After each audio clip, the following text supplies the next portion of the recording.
ओम नमः शिवाय। नमस्ते। सूर्य का राशि परिवर्तन होने जा रहा है। अभी तक सूर्य कन्या राशि में थे। अब ये 17 अक्टूबर को कन्या से निकल करके तुला राशि में जाएंगे, जहां पर वो 17 नवंबर तक रहेंगे। तो ये किस तरीके से अपना परिणाम देंगे सभी लग्नों और राशियों के लिए। देखिए, मैं आपको सबसे पहले ये बता दूं कि सूर्य बहुत ही इंपॉर्टेंट प्लेनेट है, सौरमंडल का सबसे इंपॉर्टेंट प्लेनेट है। इसी के चारों तरफ सारे दूसरे जो ग्रह हैं वो चक्कर लगाते रहते हैं। लेकिन जब ग्रहों का जो राजा है वो प्लेनेट ही जब नीच स्थिति में पहुंचेगा तुला में, तो वो किस तरीके से अपना रिजल्ट देंगे, क्योंकि सूर्य तो प्रशासक हैं, राजा हैं। तो जब ये अपनी कमजोर स्थिति में आएंगे तो क्या क्या प्रभाव पड़ सकता है, क्योंकि यहाँ पर ये चित्रा के नक्षत्र से होकर गुजरेंगे, जो कि मंगल का नक्षत्र है। चित्रा के 2 चरण से ये निकलेंगे, उसके बाद फिर स्वाति नक्षत्र से इनका गोचर होगा, जो कि राहु का नक्षत्र है। स्वाति के 4 चरणों से होकर के निकलेंगे। इसके बाद फिर ये विशाखा के 3 चरणों से होकर निकलेंगे, जो कि गुरु का नक्षत्र है। तो इस तरीके से पूरे 1 महीने के टाइम पीरियड में सूर्य प्लैनेट जो है ये सभी के लिए, एक तो मंगल का और राहु और साथ ही गुरु, ये आप लोगों के हॉरोस्कोप में जहाँ पे भी प्लेस्ड होंगे, जिन राशियों के लॉर्ड होकर के और जहाँ पे जाकर के प्लेस्ड होंगे, तो इन सभी भावों से संबंधित परिणाम भी आपको इस पीरियड में देखने को मिल सकते हैं। लेकिन सबसे अधिक प्रभाव उन लोगों के ऊपर पड़ेगा जिनकी वर्तमान में सूर्य की महादशा या अंतर्दशा या प्रत्यंतर में कहीं सूर्य प्लैनेट आ रहा होगा। उन लोगों के ऊपर इस गोचर का विशेष प्रभाव देखने को मिल सकता है। बाकी सभी के लिए थोड़ा बहुत असर आता है, लेकिन बहुत ज़्यादा जो प्रभाव होता है वो महादशा, अंतर और प्रत्यंतर जिनकी होगी उन्हीं के ऊपर आएगा। तो सबसे पहले मैं ये आपको बता दूं कि सूर्य की ये स्थिति थोड़ा सा कमज़ोर तो होती है, और इसे तुला संक्रांति भी बोलते हैं। और इसी के साथ साथ क्या रहेगा कि जो दूसरे प्लैनेट हैं, जैसे सैटर्न है वो मकर में है, और मंगल भी वक्री स्थिति में मीन राशि में है, और गुरु जो है धनु की राशि में है। तो इन ग्रहों का भी प्रभाव सूर्य के परिणाम देने पे कहीं ना कहीं, जहाँ पे युति या आस्पेक्ट के थ्रू ये अपनी दृष्टि के द्वारा कुछ प्रभाव में परिवर्तन भी कर सकते हैं। तो मैं सबसे पहले आप लोगों के लिए मेष लगन और राशि के जो लोग हैं उनके लिए बताना चाहूँगी। देखिए, जो मेष लगन होती है, यहाँ पे सूर्य आपके पंचमेश होते हैं। तो पंचम के ये स्वामी होकर के आपके 7th हाउस में आ रहे हैं। तो यहाँ पे ये किस तरीके से आपको प्रभावित कर सकते हैं, क्योंकि 5वां भाव जो है वो आपका संतान का है, शिक्षा का, बुद्धि का, प्रेम संबंधों का। इसके लॉर्ड होकर के ये कमजोर स्थिति में आपके 7वें भाव में आ रहे हैं, और 7वें भाव में बैठ करके ये अपनी ऊंची दृष्टि से, उच्च की दृष्टि से आपके लगन को भी देखेंगे।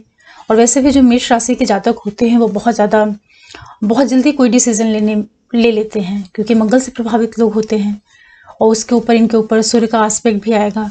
तो विशेष रूप से वो लोग जो कि मैरिज के लिए प्लान कर रहे हैं, इस पीरियड में वो डिसीजन ले सकते हैं। लेकिन ये है कि सूर्य की जो स्थिति है वो कमजोर तो है, और 7वें भाव में है शुक्र की राशि में। तो बहुत सोच विचार करके अगर आप विवाह के लिए कोई निर्णय ले रहे हैं तो ले सकते हैं। और जो मैरिड लोग हैं उनके लिए संभावना बनेगी कि हो सकता है कि उनका लाइफ पार्टनर से किसी तरह का जो उनका लाइफ पार्टनर है उसके अंदर कहीं एग्रेशन, गुस्सा, इस तरह की स्थितियां भी निर्मित हो सकती हैं। क्योंकि इस टाइम पीरियड में आपके जो लग्नेश मंगल हैं वो 12th हाउस में बैठ करके अपनी 8वीं दृष्टि से आपके 7वें भाव को देखेंगे। तो कहीं ना कहीं जो ये वक्री मंगल और सूर्य का आपस में संबंध बनेगा, तो वो आपके लाइफ पार्टनर के लिए थोड़ा बहुत तकलीफ दे सकता है। लेकिन ये ज़रूर है कि 7वें भाव में बैठ करके, तुला की राशि में बैठ करके मंगल जब आपके लग्न को उच्चता की दृष्टि से देखेंगे, तो हो सकता है कि इस टाइम पीरियड में आपके अंदर काफ़ी कॉन्फिडेंस भी बढ़ सकता है, क्योंकि वो नीच की स्थिति में भले हैं लेकिन उनकी दृष्टि तो उच्च की ही जाएगी मेष के लिए। इस तरीके से आप इसे समझ सकते हैं।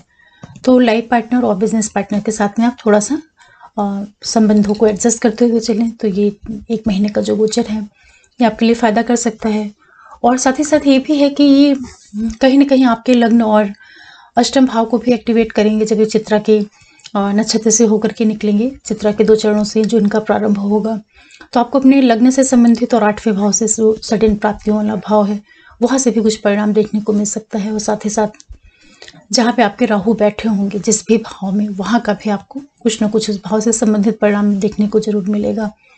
और इसी के साथ आपके हॉरोस्कोप में भाग्य भाव और द्वादश का लॉर्ड गुरु होता है, तो उन भावों से भी कुछ संबंधित जो परिणाम है वो आपको मिल सकते हैं इस टाइम पीरियड में। अपने फादर से संबंधित या हायर एजुकेशन या धर्म कर्म, इस तरह की जो चीज़ें हैं उससे जुड़े हुए परिणाम भी आपको देखने को इस पीरियड में जरूर मिलेंगे। उसके बाद जो दूसरी लगन और राशि वृषभ है, देखिए वृषभ वालों के लिए जो ये ट्रांजिट रहेगा, ये आपके पंचमेश होते हैं। तो पंचमेश होकर के सूर्य आपके नीच की स्थिति में छठवें भाव में आ रहे हैं। तो यहाँ पर जब ये सूर्य आएंगे तो किस तरीके से अपना रिजल्ट देंगे तुला वालों के लिए, सॉरी वृषभ राशि वालों के लिए और जो वृषभ लगन के लोग हैं, सूर्य 5वें भाव के स्वामी हैं, ये छठे में आ रहे हैं। तो सूर्य का जो ट्रांजिट रहेगा ये आपकी जो माता हैं या आपका जो मामा पक्ष है, उस ओर से भी आपको कुछ चीज़ें आपको देखने को मिल सकती हैं। क्योंकि इसी पीरियड में जो सूर्य रहेंगे आपके, ये कहीं ना कहीं मंगल से भी संबंध बनाएंगे। क्योंकि आपका जो द्वादशेश है मंगल, वो भी आपके एकादश भाव में है। तो वहाँ से जब ये बैठ करके अपनी 8वीं दृष्टि से सूर्य को ऊपर प्रभाव डालेंगे, तो कहीं ना कहीं आपके अंदर थोड़ा बहुत खर्चे या कोई सडन इवेंट जो फॉरेन से रिलेटेड हो या कहीं कुछ इन्वेस्टमेंट जैसी स्थितियां भी आपके दिमाग में एक बार आ सकती हैं, कहीं कुछ प्लान करना। लेकिन ये है विशेष रूप से कि आपको इस पीरियड में अपनी मदर और जो आपका मामा पक्ष है, उस ओर से कोई रिजल्ट देखने को जरूर मिल सकता है। और दूसरा क्या है कि सूर्य यहाँ पे जब रहेंगे, हालांकि ये नीच की स्थिति होगी, लेकिन ये द्वादश भाव को, जहाँ पे मेष राशि है आपकी, उसको ये उच्च की दृष्टि से देखेंगे। तो कहीं ना कहीं ये आपके अंदर बहुत ज़्यादा किसी भी तरह की जो इन्वेस्टमेंट जैसी चीज़ें होती हैं, उन चीज़ों की ओर भी आपका रुझान इस टाइम पीरियड में देखने को मिल सकता है। और साथ ही आपके गुरु जो हैं, गुरु आपके 9th हाउस, जो अष्टम भाव है उसके लॉर्ड हैं, और आपका जो इनकम का भाव है, एकादश भाव, इच्छा पूर्ति का भाव, उसके स्वामी होकर के गुरु आपके अष्टम भाव में बैठे हैं। तो ये गुरु का भी आपको परिणाम दे सकते हैं। मतलब उन भावों से संबंधित जो परिणाम हैं, जैसे कि सडन धन प्राप्ति हो गई या संतान से संबंधित जो भी आपकी एजुकेशन से रिलेटेड कोई चीज़ें हैं, प्रेम संबंधों से रिलेटेड चीज़ें हैं, उनके ऊपर भी कहीं ना कहीं प्रभाव दिखा सकते हैं। और विशेष रूप से ये भी हो सकता है इस टाइम पीरियड में कि किसी भी तरह का जैसे ऋण वगैरह है, वो उस टाइप की चीज़ें अभी आप ना लें तो ज़्यादा अच्छा है। क्योंकि सूर्य यहाँ पे नीच की स्थिति में आएंगे छठे भाव में, तो ऐसी भी संभावना बन सकती है कि आपके मन में कोई इन्वेस्टमेंट करने के लिए कुछ आप लोन वगैरह जैसी चीज़ें हैं, उनको उस ओर भी आपका माइंड जा सकता है। तो उन चीज़ों को आप थोड़ा सा बहुत संभाल करके तो ही आप उस ओर आगे बढ़िएगा। यहाँ पे आपके साथ ये चीज़ें और भी हो सकती हैं कि जहाँ पे आपका राहु बैठा होगा, जिस भी हाउस में आपका राहु बैठा होगा, उस भाव से संबंधित परिणाम भी इस पीरियड में आपको देखने को मिल सकते हैं। और इसी के साथ साथ जहाँ आपका मंगल है, तो मंगल आपके लिए सप्तम का लॉर्ड है और जो आपका द्वादश भाव है उसका स्वामी है मंगल। तो इस 1 महीने के पीरियड में आपको अपने लाइफ पार्टनर और बिजनेस पार्टनर और जो भी आपका इन्वेस्टमेंट वाला भाव है, उस ओर से भी कुछ ना कुछ परिणाम आपको देखने को मिल सकता है, जो वृषभ राशि और लगन के लोग हैं। इस तरीके से ये जो समय है वृषभ वालों के लिए कुल मिलाकर के आपके लिए ये टाइम पीरियड अच्छा है। आप इन्वेस्टमेंट वगैरह के लिए भी प्लान कर सकते हैं। इसके बाद जो तीसरी लगन और राशि मिथुन है, मिथुन वालों के लिए देखिए जो ये ट्रांजिट हो रहा है, ये आपके 3rd हाउस के लॉर्ड होकर के आपके पंचम भाव में आ रहे हैं। तो तीसरा भाव जो आपका है वो पराक्रम का है, आपके कम्युनिकेशन का है, और उसके स्वामी होकर के ये नीच की स्थिति में आपके पंचम भाव में आ रहे हैं। तो ये कहीं ना कहीं आपको जो आपका संतान पक्ष है उससे संबंधित कुछ आपको चिंता जैसी स्थितियां भी देखने को आपको मिल सकती हैं, या बच्चों से संबंधित कोई चीज़ें हैं, कोई इवेंट्स है बच्चों से रिलेटेड, या उनके एजुकेशन से संबंधित हो, या आपके स्वयं के एजुकेशन से रिलेटेड कोई चीज़ें हों, तो उस ओर से भी कुछ ना कुछ आपको परिणाम देखने को मिल सकता है। हालांकि जब यहाँ पे सूर्य रहेंगे तो इनकी उच्च की दृष्टि आपके एकादश भाव पे जाएगी। पंचम हाउस में बैठेंगे जब सूर्य नीच की स्थिति में, तो इनकी उच्च की जो दृष्टि है वो आपके एकादश भाव को जाएगी। तो कहीं ना कहीं जो आपका इनकम है, ओवरऑल इनकम है, उसको ये बढ़ाने का काम करेंगे। तो जो चीज़ें हो सकता है कि अभी आपके कुछ काम रुके हुए हों या कहीं फाइनेंस से रिलेटेड कुछ प्रॉब्लम आ रही होगी, तो हो सकता है कि उस ओर भी कोई आपको शुभता भरा परिणाम इस पीरियड में देखने को मिले। और इसी के साथ साथ ये भी हो सकता है कि अगर कोई आपका पेपर वर्क वगैरह अटका रहा होगा, किसी भी बिजनेस से संबंधित या कोई फाइल जैसी चीज़ें जो होती हैं, तो ये जब पंचम में आएंगे, हालांकि इनकी नीच वाली स्थिति रहेगी, लेकिन इसके बावजूद भी यहाँ पे इनके ऊपर जो आपके एकादश भाव के मालिक मंगल हैं, तो वो आपके अभी वक्री स्थिति में 10th हाउस में है। तो वहाँ से जब इनका 8वां 8th आस्पेक्ट से जब ये आपके पंचम भाव को देखेंगे, तो कहीं ना कहीं आपके लिए धन वृद्धि, थोड़े से ऑब्स्टिकल्स के साथ में धन वृद्धि जैसी चीज़ें भी आपके लिए देखने को इस पीरियड में मिल सकती हैं। तो इस तरह से आप इस 1 महीने के टाइम पीरियड का अपने लिए यूज़ कर सकते हैं। साथ ही आपकी जब ये विशाखा के नक्षत्र से होकर के गुजरेंगे, तो ये आपका जो 7वां भाव है और आपका कर्म क्षेत्र वाला 10वां भाव है, उस भाव से संबंधित भी आपको परिणाम दिखाएंगे। तो कहीं ना कहीं आपका जो लाइफ पार्टनर है या बिजनेस पार्टनर है, या जो आपका पूरा बिजनेस है, प्रोफेशन है, जो आप जॉब वगैरह कर रहे हैं, कर्म क्षेत्र से संबंधित, उस भाव से संबंधित भी आपको कोई ना कोई परिणाम देखने को इस पीरियड में मिल सकता है।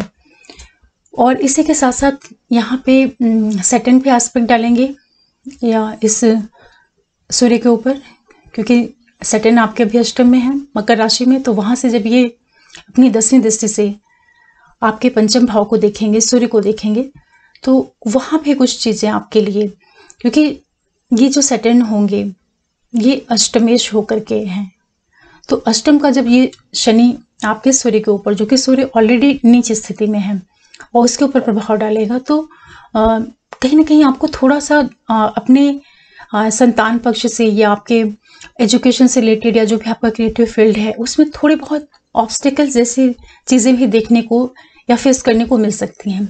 तो इन चीज़ों को आप थोड़ा सा मेंटली संभालते हुए कि कैसे आपको उससे बाहर निकलना है और आप उससे आगे बढ़ सकते हैं। ओवरऑल ये है कि आपके लिए कहीं ना कहीं से फाइनेंस को ही जरूर स्ट्रॉन्ग करेंगे।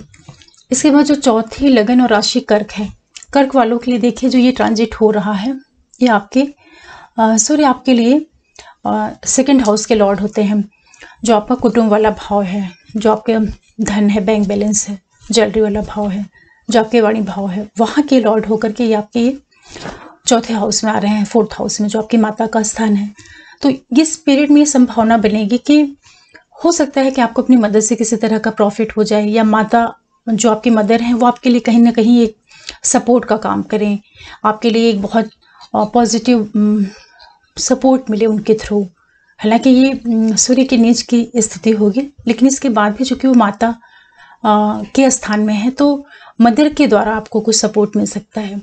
और यहाँ पर बैठ करके सूर्य अपनी 7वीं दृष्टि से जब आपके 10वें भाव को देखेंगे, तो ये आपके कार्य क्षेत्र को मजबूत करने का काम जरूर करेंगे, क्योंकि इनकी जो मेष की राशि है वो आपके 10th हाउस में पड़ रही है। तो सूर्य कर्म क्षेत्र को बढ़ाने का काम जरूर करेंगे। हाँ, ये हो सकता है कि जो भी आपका घर का अंदरूनी सुख है, जो इन्वेस्टमेंट वगैरह है, या किसी तरह का जो आपका जो आपका कंफर्ट एरिया है, उसमें किसी तरह की आपको डिस्टर्बेंस जरूर फील हो सकती है इस टाइम पीरियड में, क्योंकि यहाँ पर इस पीरियड में सैटर्न आपके 7th हाउस में बैठे हैं, मकर की राशि में, और ये अपने 10th एस्पेक्ट से आपके सूर्य को देखेंगे। तो कहीं ना कहीं जो आपके घर का अंदरूनी सुख है, उसमें थोड़ी सी आपको न्यूनता जरूर देखने को इस पीरियड में मिलेगी।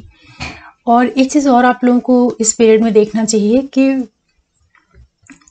जो आपका कर्म क्षेत्र है, उसका जो लॉर्ड मंगल है वो भी वक्री स्थिति में भाग्य भाव में है आपके, तो वो अपनी 8वीं दृष्टि से भी इस सूर्य को देखेंगे, जो आपके नीच के सूर्य बैठे हुए हैं। तो ये आपके कार्य क्षेत्र को की दृष्टि से ये गोचर जो सूर्य का है, काफ़ी आपके लिए प्रोग्रेसिव, बहुत पॉजिटिव रिजल्ट दे सकता है। जो आपको केयर करने वाली चीज़ रहेगी वो सिर्फ आपको अपने घर का आपका जो डोमेस्टिक एरिया है, जहाँ की फैमिली है, जो बच्चे हैं, जो घर का अंदरूनी वातावरण है, उस ओर आप थोड़ा सा एडजस्ट करके चलिएगा, क्योंकि उस ओर आपको जरूर कुछ मेंटल स्ट्रेस जैसी चीज़ें देखने को मिल सकती हैं। इसके बाद आपके लिए और एक चीज़ और है कि इसी टाइम पीरियड में 1 महीने के अंदर आपको कहीं ना कहीं आपकी जो एजुकेशन वगैरह है और जो भी एजुकेशन से संबंधित चीज़ें हैं, आपके हायर एजुकेशन या आपके फादर से रिलेटेड जो चीज़ें हैं, उससे संबंधित भी कुछ परिणाम आपको देखने को इस टाइम पीरियड में मिल सकते हैं। तो उसके लिए भी आप अपने आप को मेंटली प्रिपेयर करके रख सकते हैं।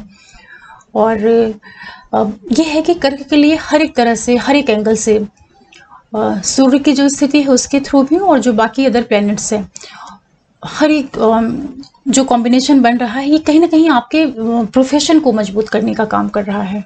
तो मेन क्या है कि आपका जो कार्य क्षेत्र है वो मजबूत हो सकता है इन 1 महीनों में, तो आपको उसका फायदा लेना चाहिए। और ध्यान रखने वाला जो वाली चीज़ है वो अपने घर का अंदरूनी सुख का आप ध्यान रखिए। फिर जो 5वीं लगन और राशि सिंह है, सिंह वालों के लिए देखिए, आपके लिए यहाँ पे सूर्य लग्न के स्वामी होकर के आपके 3rd हाउस में गोचर कर रहे हैं। तो लग्नेश जब 3य भाव में जाएगा तो ये हालांकि उसकी नीच की स्थिति है, लेकिन फिर भी आप कहीं ना कहीं आपके पराक्रम को तो ये अवश्य बढ़ाएंगे, क्योंकि जो 3rd हाउस है ये आपके पराक्रम का क्षेत्र है। तो सूर्य की स्थिति जरूर कमजोर है, लेकिन ये भाव जो है, 3रा भाव जो है, ये सूर्य के लिए जो कालपुरुष की पत्रिका है वहाँ पे इसका जो लॉर्ड होता है वो बुध है। तो आप अपनी बुद्धि के द्वारा कहीं ना कहीं जो आपका इंटेलिजेंस है वो आपको सपोर्ट करेगा इस पीरियड में। तो एक कमजोर स्थिति में लग्नेश भले आपका कमजोर है, फिर भी आप अपनी बुद्धि के द्वारा, बुद्धि का बल प्रयोग करते हुए आप चीज़ों को आगे की ओर ले जा सकते हैं। आप इसे इस तरीके से समझ सकते हैं। और यहाँ पे जब सूर्य आपके 9th हाउस को देखेंगे तो ये आपके कहीं ना कहीं जो आपका भाग्य है उसकी वृद्धि करने का काम करेंगे, और आपके कोई हायर एजुकेशन से संबंधित जो चीज़ें हैं उनको ये काफ़ी शुभता भरा परिणाम भी दे सकते हैं। आपके पिता से संबंधित जो चीज़ें हैं उनके लिए कोई अच्छी गुड न्यूज़ हो सकती है उनके कार्य क्षेत्र की दृष्टि से, या उनके नेम फेम। मतलब ये है कि ये सूर्य आपके पिता के लिए और आपके हायर एजुकेशन, आपके धर्म, कर्म, इन चीज़ों के लिए काफ़ी शुभता वाला परिणाम भी दे सकते हैं। इसी के साथ साथ जो ये गुरु रहेंगे, ये जो सैटर्न है, सैटर्न काफ़ी आस्पेक्ट जाएगा आपके इस नीच के सूर्य पे।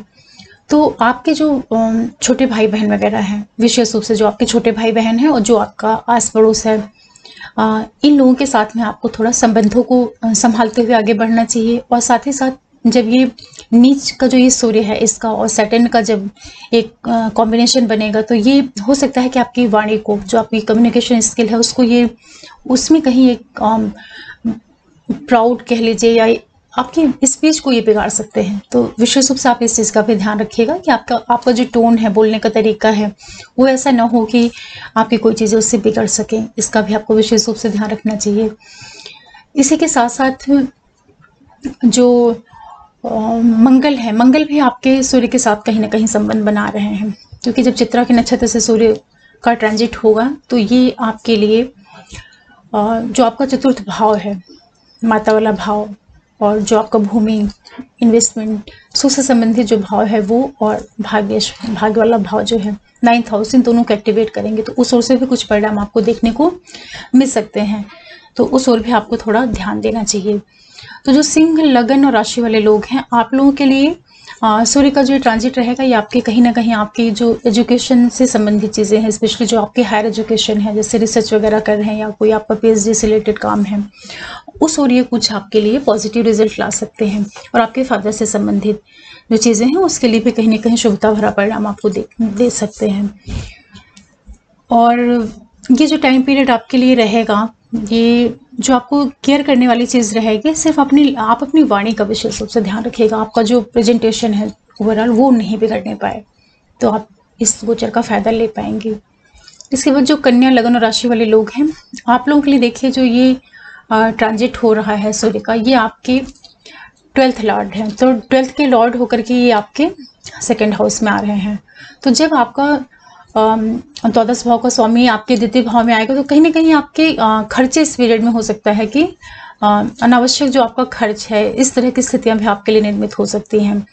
तो उसका आपको विशेष रूप से ध्यान रखना चाहिए और सावधानी भी रखनी चाहिए। और साथ ही ये है कि कुटुंब भाव में रहेंगे और वो भी नीच की स्थिति में रहेंगे, तो वाणी का विशेष रूप से आप ध्यान रखिएगा कि आपके घर का जो परिवार है, जो आपके फैमिली मेंबर्स हैं, उन लोगों के साथ में कहीं आपके संबंध ना बिगड़ने पाए, इस और आपको विशेष रूप से ध्यान रखना चाहिए। और इसी के साथ साथ ये जो पीरियड रहेगा आपके लिए, हो सकता है कि सडन कोई धन प्राप्ति जैसी स्थितियां या कोई लॉटरी वगैरह से संबंधित या कोई अचानक धन प्राप्ति, कोई सडन इवेंट है, उसको भी एक्टिवेट कर सकते हैं, क्योंकि इनकी जो अष्टम दृष्टि रहेगी वो सातवीं दृष्टि रहेगी वो आपके अष्टम भाव पे जा रही है, तो उस भाव से संबंधित जो परिणाम है वो भी आपको दिखा सकते हैं। और एक चीज का और भी आपको ध्यान रखना है कि जब इनका गोचर चित्रा के नक्षत्र से होगा तो उस पीरियड में आप थोड़ा विशेष रूप से सावधानी रखिएगा कि वो टाइम पीरियड आपके लिए हो सकता है कि जो आपका लाइफ पार्टनर है, जो आपका ससुराल पक्ष है, स्पेशली जो आपके इन-लॉज वगैरह हैं वो, और जो आपके छोटे भाई बहन हैं, अड़ोसी पड़ोसी लोग हैं, इन लोगों के साथ में थोड़ा सा आपको संबंधों का विशेष रूप से ध्यान रखना चाहिए कि उनसे किसी तरह का वैचारिक मतभेद नहीं होने पाए, क्योंकि ऐसी स्थिति आपके लिए निर्मित हो सकती है। इसी के साथ साथ जब ये विशाखा के नक्षत्र से होकर के गुजरेंगे तो ये आपको कहीं ना कहीं जो आपका लाइफ पार्टनर और बिजनेस पार्टनर है, और साथ ही साथ जो आपका 4th हाउस है, जो आपकी मदर है, इन्वेस्टमेंट है, जो आपका सुख वाला भाव है, व्हीकल वाला भाव है, उस वाले भाव को भी एक्टिवेट करेंगे। तो हो सकता है उस क्षेत्र से, उस ओर से आपको कोई शुभता भरा परिणाम देखने को मिले। और पंचम हाउस में आपके शनि बैठे हैं, जब ये आपके नीच के सूर्य को जब ये देखेंगे 10वीं दृष्टि से, तो ये आपकी वाणी को बिगाड़ने का काम जरूर करेंगे। तो आपको अपने वाणी का विशेष रूप से ध्यान रखना चाहिए इस टाइम पीरियड में, क्योंकि सूर्य एक तो अपने आप में ही कमजोरी स्थिति में है तुला में आने की वजह से, और उसके बाद जब इनको सैटर्न देखेंगे तो उनकी स्थिति और भी ज़्यादा वीक होगी। तो जब कोई प्लेनेट हर तरह से कमजोर होगा तो वो कहीं ना कहीं कमजोर स्थिति में होने के कारण अपना परिणाम देने में पूरी तरीके से सक्षम नहीं होगा। इसे आप इस तरह से समझ सकते हैं। तो अभी मैं आप लोगों के लिए मेष से लेकर कन्या तक ही इसमें बता रही हूँ, क्योंकि बहुत बड़ा वीडियो हो जाता है तो बहुत देखना भी बहुत मुश्किल होता है। और जो बाकी लोग हैं तुला से लेके उनके लिए मैं नेक्स्ट दूसरा वीडियो बना दूंगी। तो आशा करती हूँ कि इस ट्रांजिट का आप लोगों को फ़ायदा मिले और आप अपने आने वाले महीने को अच्छे से प्लान करिए। और साथ ही साथ मैं आप लोगों को नवरात्रि की शुभकामनाएं देना चाहूँगी, क्योंकि नवरात्रि भी आ रहा है इसी महीने में, अक्टूबर में। तो इस टाइम पीरियड का आप लोग अच्छे से अपने पूजा पाठ में और धार्मिक क्रियाकलाप में व्यतीत करिए। आगे मैं फिर आप लोगों के लिए कुछ लेके आती हूँ एस्ट्रोलॉजी से रिलेटेड। तब तक के लिए ओम नमः शिवाय, नमस्ते।